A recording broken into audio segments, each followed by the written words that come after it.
Thank you, Madam Chair, and thank all of you for being here. I know that you all understand how important this is, and I hope that you, and I believe you all take it seriously. So thank you for being here, and thank you for participating in this. Ms. Peters, I'm going to start with you. I'd like to ask you, in your testimony, you pointed out that there is clearly quite a bit of illegal conduct that the online platforms still are hosting. For instance, illegal pharmacies, where you can buy pills without a prescription. Terrorists that are profiteering off of looted artifacts, and also products from endangered species. And then it even gets worse. You mentioned the sale of human remains and child exploitation. I mean, just gross things, if you will. How much effort do you feel like the platforms are putting into containing this and to stopping this? Well, it depends on the platform, but that's a very good question. And I'd like to respond with a question to you and to the committee. When was the last time anybody here saw a dick pic on Facebook? Simple question. They can keep genitalia off of these platforms, they can keep drugs off these platforms. They can keep child sexual abuse off these platforms. The technology exists.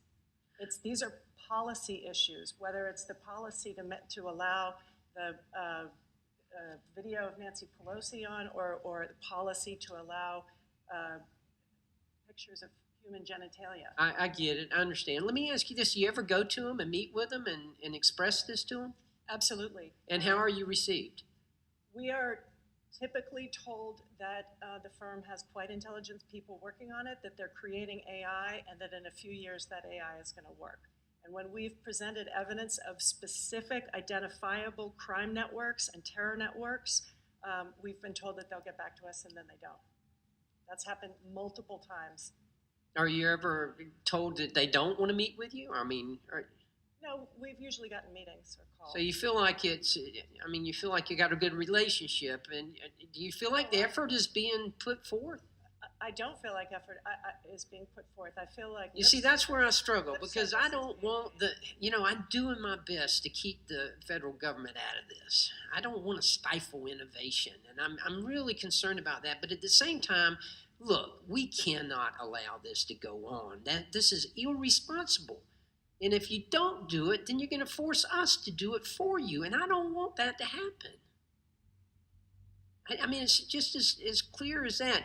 Let me ask you, Ms. Peters, you also mentioned in your testimony that you were getting funding from the State Department to map wildlife supply chains, and that's when you discovered that there was a large retail market for endangered species that exists on some platforms like Facebook and WeChat. Have any of these platforms made a commitment to stop this? And if they have, is it working? Is it getting any better? I mean, that's a terrific example to bring up, sir. A number of tech firms have joined a coalition with World Wildlife Fund and IFAW and have taken a pledge to remove endangered species content and wildlife markets from their platforms by 2020. I'm not aware that anything has changed. We have researchers going online and logging wildlife markets all the time. All right, I'm gonna be fair. Okay, I'm gonna be fair, and I'm gonna let the Google. I'm sorry, I can't see that far. I'm gonna let you respond to that. You feel like you're doing everything you can? Thank you.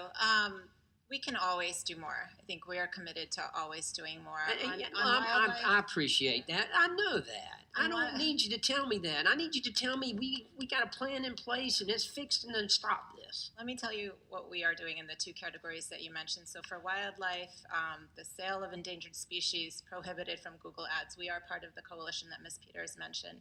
On the national epidemic that you mentioned for opioids, we are hugely committed to helping and playing our part in combating this epidemic. So there's a online component and an offline component. The online component, the research has showed that less than 0.05% of misuse of opioids originates on the internet. And what we have done, especially with Google Search, is work with the FDA. So the FDA can send us a warning letter if they see that there's a link in search for a rogue pharmacy, and we will delist that out of search.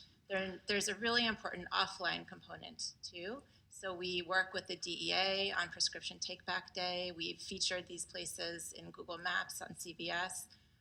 Happy to come in and Okay, and I invite you to do just that, okay? I'd like to see you and talk to you further about this. Mr. Huffman, I'm going to give you the opportunity because my staff has gone on Reddit, and they have Googled, if you will, or searched for illegal drugs, and it comes up.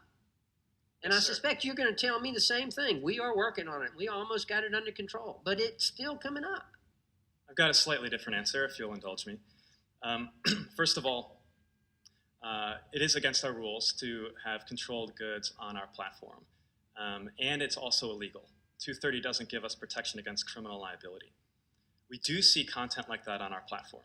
And in fact, if you went to any technology service with a search bar, including your own emails, and typed in "buy Adderall," I'm sure you would find a hit in your spam folder at least. And that's the case on Reddit as well. That sort of content that's come up today is spam first, gets removed by our filters, but there is a lag sometimes between something being submitted and something being removed. Naturally, that's how the system works. That said, we do take this issue very seriously, and so our technologies have continued to improve along these lines, and that's exactly the sort of ability that 230 gives us, is the ability to look for this content and remove it. Now, to the extent that you or your staff have found this content specifically, and to the extent that it's still on our platform, we'd be happy to follow up later because it shouldn't be. You know, my sons are grown now, but I feel like a parent pleading with their child again. Please don't make me have to do this. Thank you, Madam Chair. I yield back.